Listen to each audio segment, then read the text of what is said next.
Bienvenidas. Esto es Feminismos en Plural. Bienvenidas, bienvenidos, bienvenides a Feminismos en Plural. Yo soy Liliana Juárez Cervantes. Y del otro lado, Fernanda Pasos, un placer estar con ustedes. pues regresamos después de esta rica vacación. Bueno, vacación del podcast, porque hemos estado trabajando como locas en todo lo demás. Y eso nos había como retrasado un poquillo en las grabaciones, pero pues ya volvimos. Y sobre todo, pues porque tratamos de hacer nuestro mejor esfuerzo siempre para tener pues contenido de calidad.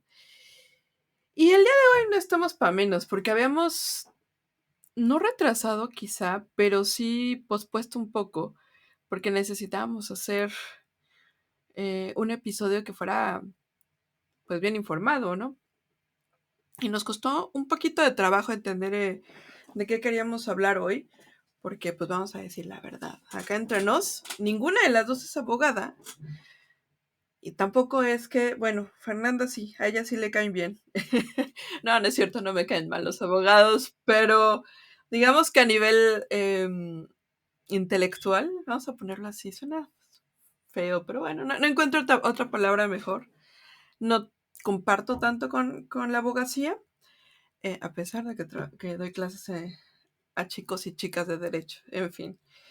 Eh, y tomamos la decisión de hablar pues de estas ideas de la Suprema Corte, de cómo está el Poder Judicial de nuestro país, pero desde esta perspectiva, desde las mujeres y sobre todo el feminismo, que pues bueno, nos encanta aquí pues revisar las instituciones, revisar cómo está la situación de México, revisar pues todas esas cosas que constituyen un poco la parte del engranaje en el cual nos movemos como politólogas, como mujeres y como ciudadanas, al final de cuentas. Y el día de hoy tenemos que hablar de lo bueno, de lo malo, pero pues obviamente de lo feo, ¿no? No podemos dejar de hablar de la Suprema Corte y todas las leyes en México sin hablar pues de toda la cosita fea que está ahí y toda la mugrosidad que de repente tenemos aquí. Pero empecemos con lo bonito, Fer. ¿Qué onda? ¿Cómo están las mujeres en la corte? Antes de entrarle al tema de lleno, yo creo que sí es mi fantasía personal algún día estudiar una segunda carrera y que esa sea carrera en derecho. Tengo una abogada en mi corazón, aunque obviamente no soy abogada, tengo que respetar muchísimo el trabajo de los profesionales de las leyes en México. Me parece que sí es importante, como tú bien lo mencionas, ¿no? El tema de la ciudadanía, desde una perspectiva ciudadana, conocer la historia del Poder Judicial, no solo por una cuestión de autoprotección, sino de saber que es posible hacer grandes diferencias a partir de las luchas particulares de las ciudadanas y de los ciudadanos y de los ciudadanos. Entonces, la historia en sí de la composición de la Suprema Corte de Justicia de la Nación desde el punto de vista feminista tiene realmente muy poco tiempo que se incorporaron las mujeres en este tipo de espacios.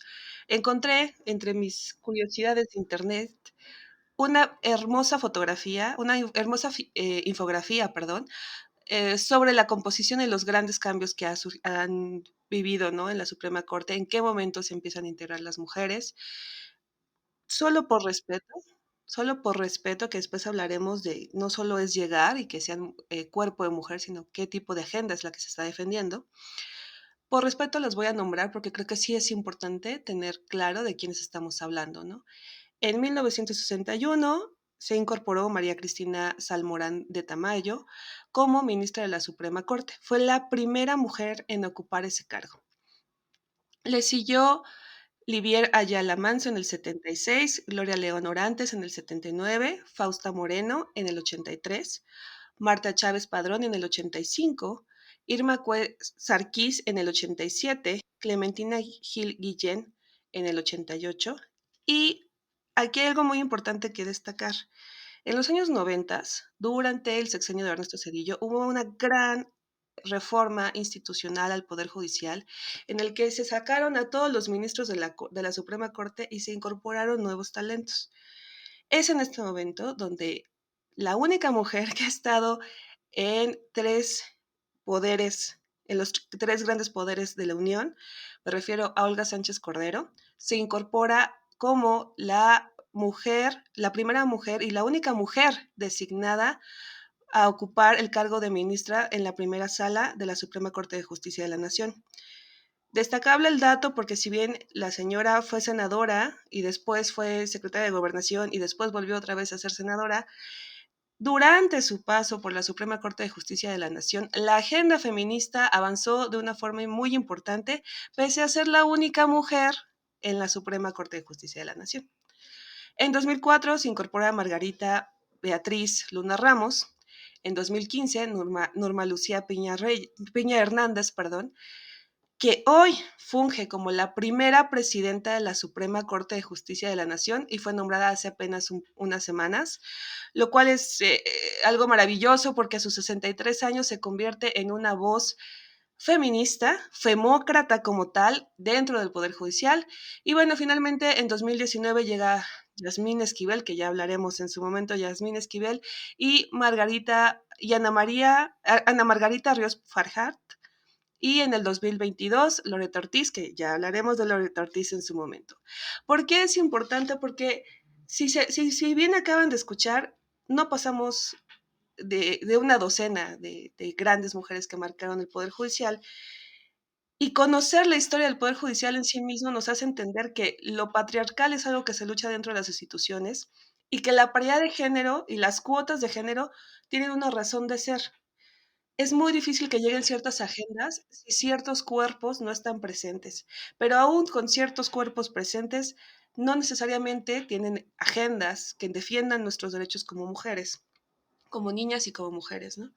Entonces, pensar en este largo aliento, ¿no? Esta historia del largo aliento, es pensar que la justicia y en general el derecho positivo mexicano siempre ha sido patriarcal, y que es a partir del feminismo y de la política en las instituciones que nos atrevemos a cuestionar este mandato, esta moralidad institucionalizada, esta normatividad siempre entendida bajo los ojos patriarcales, y que al cuestionarla, al decir esto no me cuadra, esto hay que resignificarlo, esto hay que volverlo a construir, creamos una justicia con perspectiva de género a partir de transformaciones institucionales, pero también a partir de la adopción de agendas y de discursos y de políticas administrativas y políticas de justicia y de impartición de justicia que nos transforman con oportunidades, nos amplían nuestra cartilla de derechos y de nuestro marco de exigibilidad de esos mismos derechos. Entonces,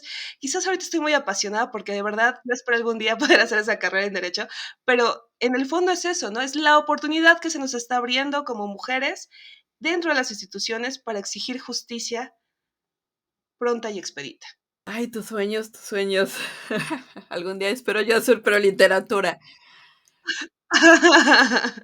Tú eres por economía también. Cierto, algo de economía tengo ahí, me gusta también mucho. Pero hablemos del derecho un poco. Hay algo ahí que me gustaría un poco resaltar, Fer, no sé si tú tienes esa percepción.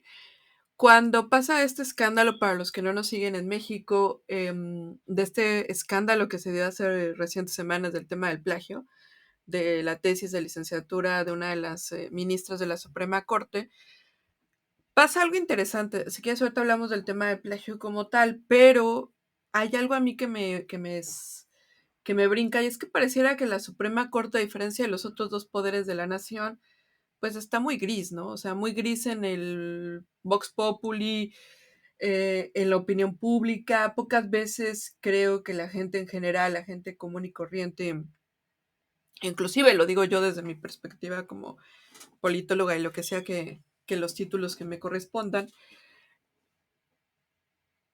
no nos tomamos en cuenta mucho si esta institución, ¿no? Está bastante olvidada, yo creo, en la opinión pública. Y por lo menos, eso sí le agradezco a este escandalito que tenemos aquí en la Suprema Corte, que ha sacado a la Suprema Corte un poco de esta nube gris que nadie los pelaba en términos, pues sí, de las agencias noticiosas y de la agenda y de la opinión pública, a estar ahorita pues en la boca de todos, ¿no? En la vista, en la pregunta, bueno, ¿qué hacen? ¿Cómo funcionan? Y una de tantas cosas que viene ahorita, pues es este rol de mujeres, ¿no? Dentro de la institución, y dentro como tal de la abogacía, y dentro como tal de los juzgados, y dentro como tal de todas las instituciones que conforman el Poder Judicial. Hemos, pues sí, ¿no? Desde una perspectiva quizá alejada del derecho, eh, pues platicado y escuchado y visto estos casos tan emblemáticos que pues los hemos vivido desde otra trinchera, Fer, muy distinta a la que se vive, digamos, para ellos, para ellas, sobre todo como abogadas, ¿no? Y sobre todo como parte de la agenda judicial, ¿será? Es que no sé cómo se diga aquí, la agenda legislativa cuando lo tienes, pero aquí es la agenda judicial, en fin.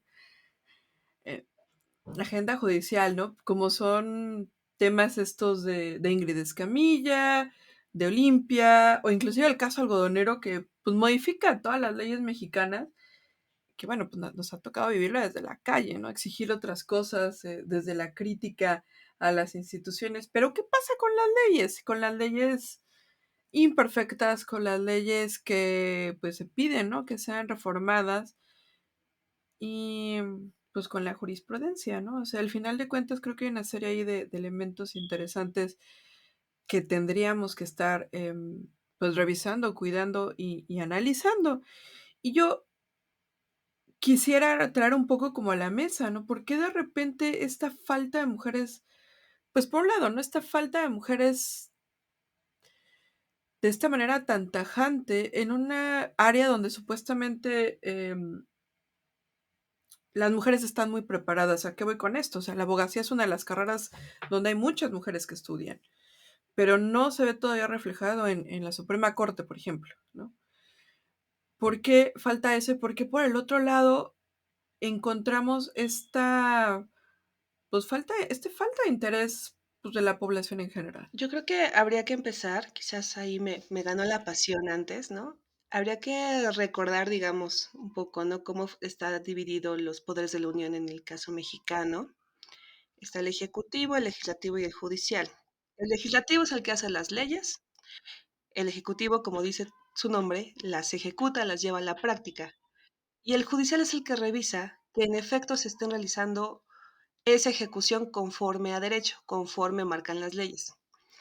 E inclusive revisa si esas leyes son compatibles o son coherentes con lo que dice nuestra Carta Magna o nuestra Constitución, que es el máximo referente jurídico para la cuestión del ejercicio del derecho. En este sentido, las acciones de inconstitucionalidad y el amparo han sido grandes herramientas del derecho usadas por la ciudadanía para enfrentarse al poder del Estado mexicano y al poder del gobierno en turno. ¿Por qué es esto importante? Porque casos como el que bien mencionabas, ¿no? Del caso del algodonero, que marcó un hito en la historia política y en la historia social y en la historia jurídica de este país, no tendrían coherencia si no ves el contexto completo, ¿no? El caso de Ingrid Escamilla, el caso de tantos protocolos que se han implementado durante la administración de Arturo Saldívar han sido fundamentales para el desarrollo pleno de muchos derechos de las mujeres, ¿no? Insisto mucho, como poder de la Unión, aún tiene muchas deficiencias, aún tiene muchos temas en la agenda y muchas cuestiones que resolver.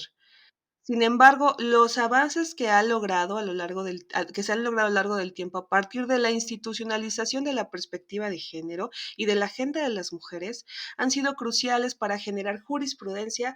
¿Esto qué quiere decir? Antecedentes, por así llamarlo, tratando de simplificar un poco, ¿no? Antecedentes que te dan referencia como juez o como magistrado, o como jueza o como magistrada, obviamente, para impartir justicia conforme se ha juzgado previamente, ¿no? Esto es muy importante entenderlo, ¿no? Realmente este discurso de la transversalización de género que trabajábamos en otros programas viene de los 90 para acá, en México al menos. Cuando te das cuenta que estamos hablando de solo 3 décadas de trabajo, te das cuenta de lo mucho que se ha avanzado en esas 3 décadas. En el caso del Poder Judicial, independientemente de las presiones políticas que ha tenido que sortear. Insisto mucho en esta gran reforma de los 90 con Ernesto Zedillo, pero también con el actual administración, que ha habido mucha presión por parte del Poder Ejecutivo hacia el poder, en contra de la autonomía del Poder Judicial. Es importante entender cómo dentro de su propia estructura, tanto el Consejo de la Judicatura como la Suprema Corte han creado mecanismos de transformación interna que han procurado el ejercicio de una perspectiva de género y de ejercicios, ¿no? Tal cual, ¿no? El juzgar con perspectiva de género acorde a protocolos institucionalizados e institucionalizables que crean paradigmas distintos para entender el derecho en México. Entonces, en este sentido, el papel, insisto mucho, ¿no? De la trayectoria judicial, el Poder Judicial de Olga Sánchez Cordero me parece elemental. Pero también entender los avances de hombres que sin ser mujeres, o sea, insisto mucho en eso, sin tener cuerpo de mujer, han impulsado agendas muy concretas como lo es el ministro Saldívar, ¿no? Las grandes mujeres que se han metido a impulsar cosas como el derecho a decidir, ¿no? En 2007, 2008, que fue la primera ocasión que pasó aquí en Ciudad de México, ese fallo histórico se dio en la Suprema Corte, no fue solo el trabajo que se dio en el de cabildeo, en el trabajo en la legislatura local de la Ciudad de México. Fue a partir de un empujar colectivo y un empujar activista y un activar los feminismos en todas las estructuras de poder, que la Suprema Corte dijo, están en lo correcto, chicas abogadas, están en lo correcto, mujeres defensoras de derechos de las mujeres y de las niñas, tienen que ser reconocidas esos derechos a esos derechos sexuales y reproductivos, ¿no? Entonces, cuando partimos de esta lógica de que estamos hablando de, son lustros, ni siquiera, inclusive las décadas no son completas, ¿no? Entender ese avance y reconocerlo y aprender a usarlo es fundamental para cualquier ciudadano. Quizás a veces nos clavamos mucho con lo que está pasando en las cámaras, quizás a veces nos clavamos mucho con lo que está haciendo o diciendo el presidente que va a hacer, pero lo que se decide en el Poder Judicial es fundamental para defender la democracia y para defender muchas cosas que se está pasando en este país, ¿no? Entonces, independientemente de que tienen muchas cosas que mejorar, incluyendo impulsar aún más las trayectorias y carreras de las propias juezas y ministras, que necesitan mejores concursos, mejorar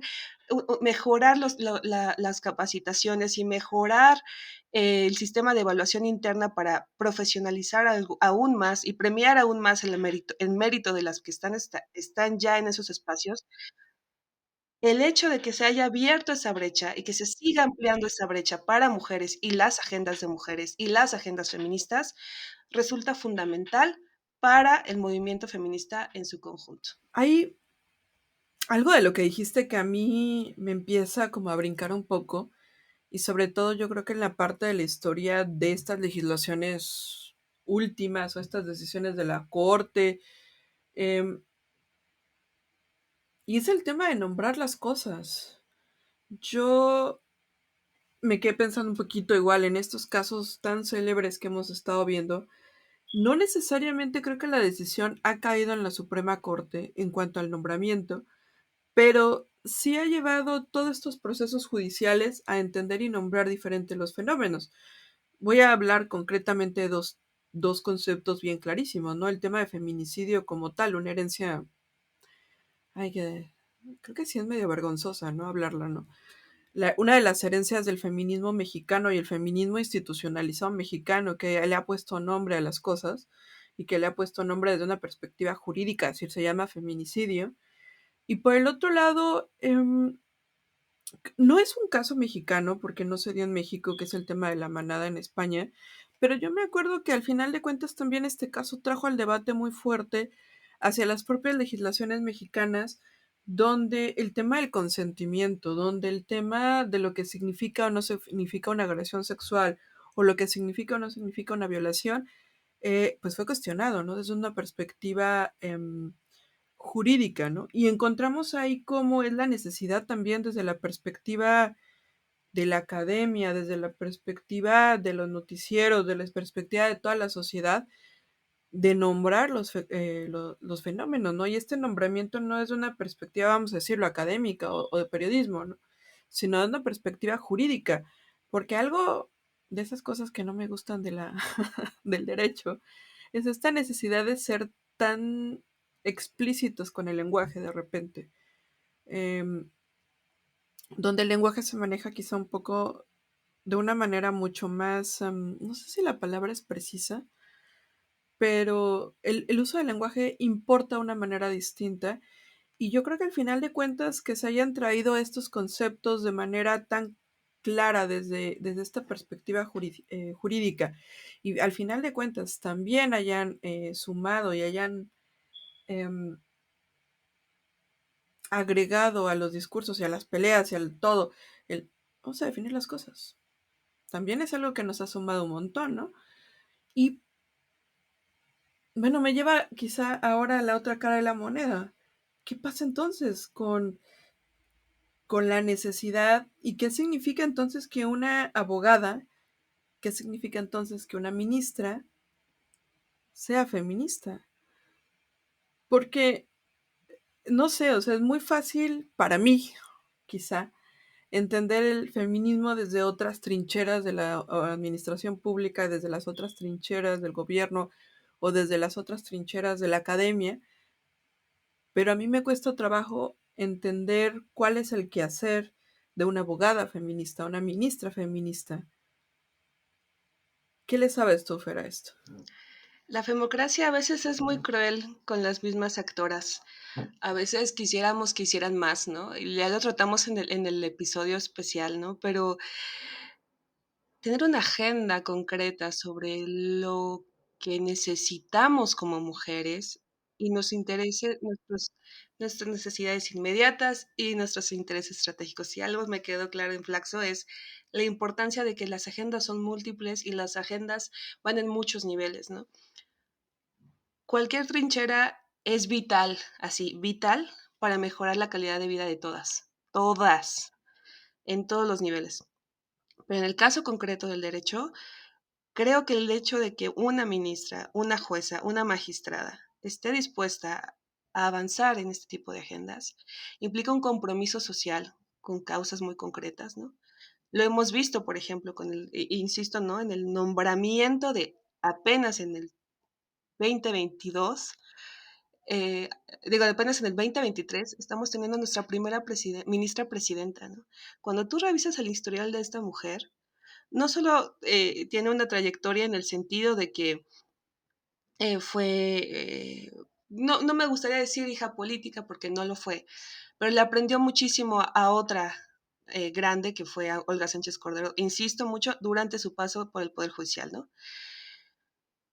Es este aprendizaje, ¿no? Intergeneracional. Y por otro lado, traer agendas concretas y dictámenes y fallos y argumentación y herramientas discursivas potentes que no se quedan en un a favor o en contra, trascienden la historia misma del derecho, trascienden la historia misma de cómo construimos y hacemos ciudadanía en este país, ¿no? Grandes mujeres feministas están en el Poder Judicial.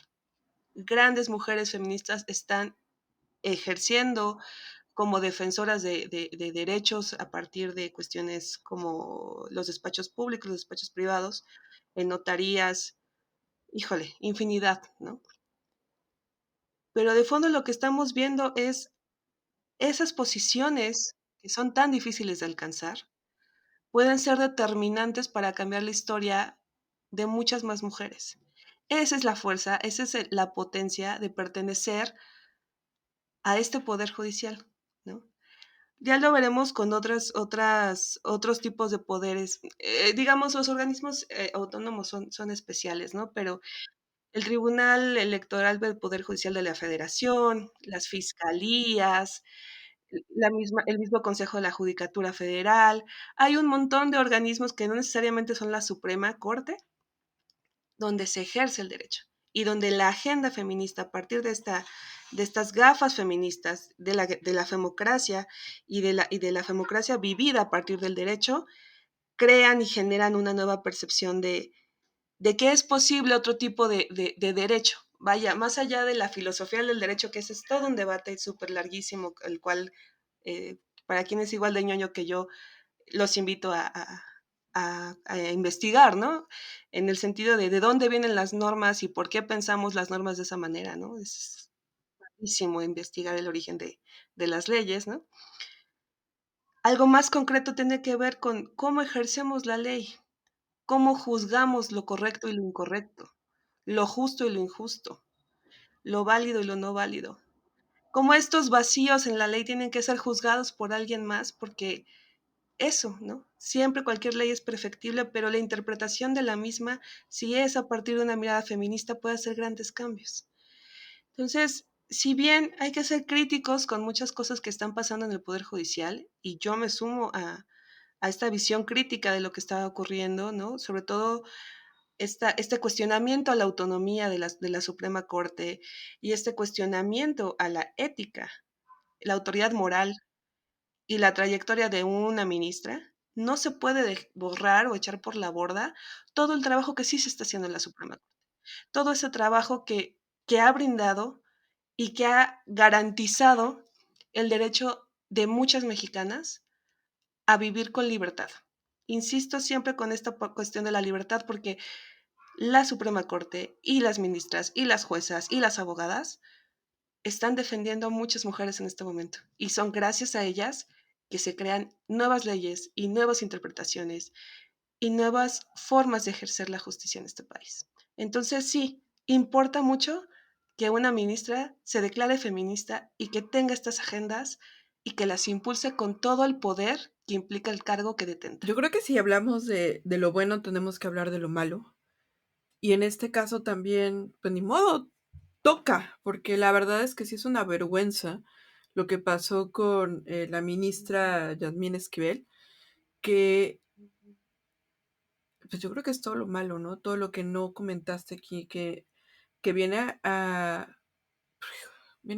poner como la mugre en muchas cosas, ¿no? O sea, por un lado, evidentemente hay una crítica a la UNAM, evidentemente hay una crítica a la propia Facultad de Estudios Superiores de Aragón, eh, y de todos los mecanismos que hay o no hay para la propia legislación universitaria,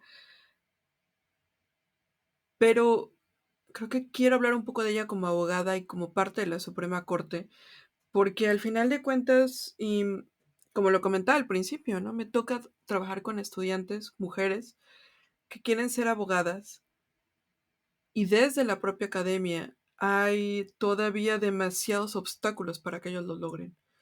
Cuentan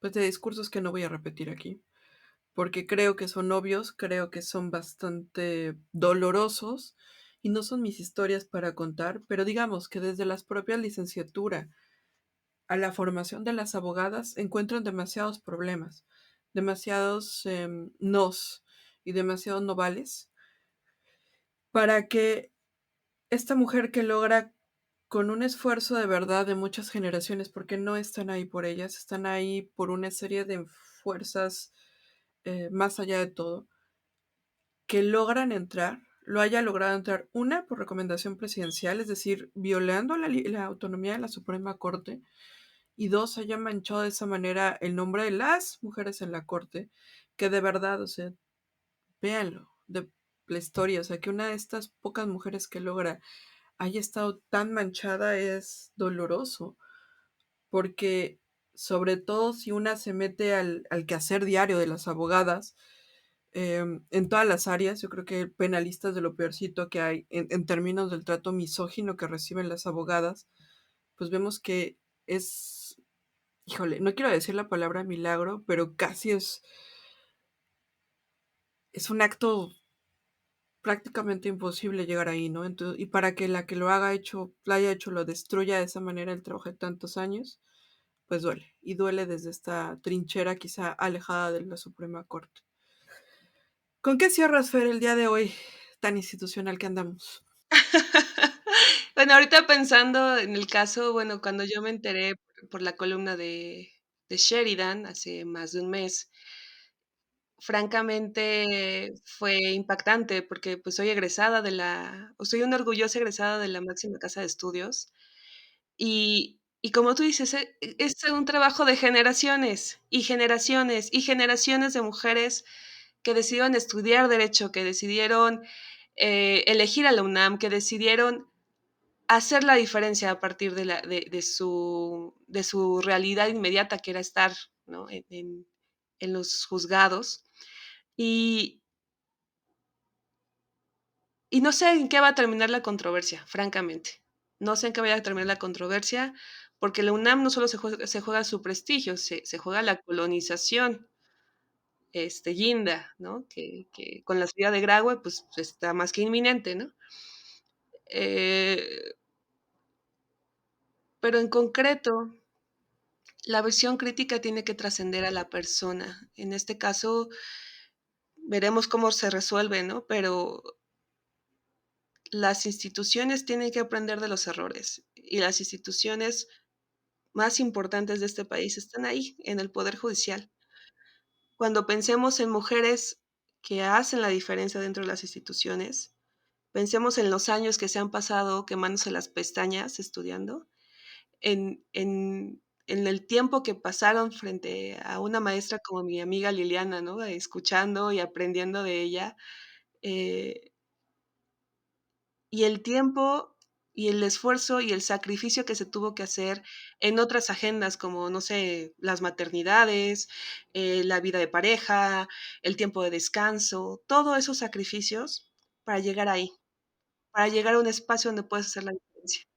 Pues yo me quedaría con ese mensaje, ¿no? Primero, si tú no eres parte de esa comunidad del Poder Judicial, desde afuera, aprender a respetar y aprender de qué va el Poder Judicial, ¿no? Por curiosidad, si un día no ves nada en Netflix, ponte a leer, ponte a investigar. Te digo, la infografía que leí ahorita es súper papa y la encuentras en 5 minutos en Google. Si por el otro lado estás dentro de una posición de poder dentro de la institución mexicana, date cuenta de que estás ahí y que ese espacio puede hacer la enorme diferencia para que una niña, una mujer, una anciana reciba justicia. Hoy me desperté con el caso de la saxofonista famosa y con la exigencia y firmando una petición en change.org a favor de que se resuelva el caso con perspectiva de género. Pero mañana viene otro feminicidio, desafortunadamente, y pasado mañana viene otro caso de violencia obstétrica, y después va a venir otro caso de violencia política en razón de género. Créanme, necesitamos mujeres y hombres comprometidos con este tipo de causas, con este tipo de perspectivas de género, que nos ayuden a acceder a una justicia pronta, expedita y coherente con nuestra realidad. Antes de que se me olvide, yo creo que vamos a dejar la liga para el change.org en la descripción del video por si gustan firmarlo. Igual compartan también el video. Pero me gustaría también cerrar con estas ideas de que al final de cuentas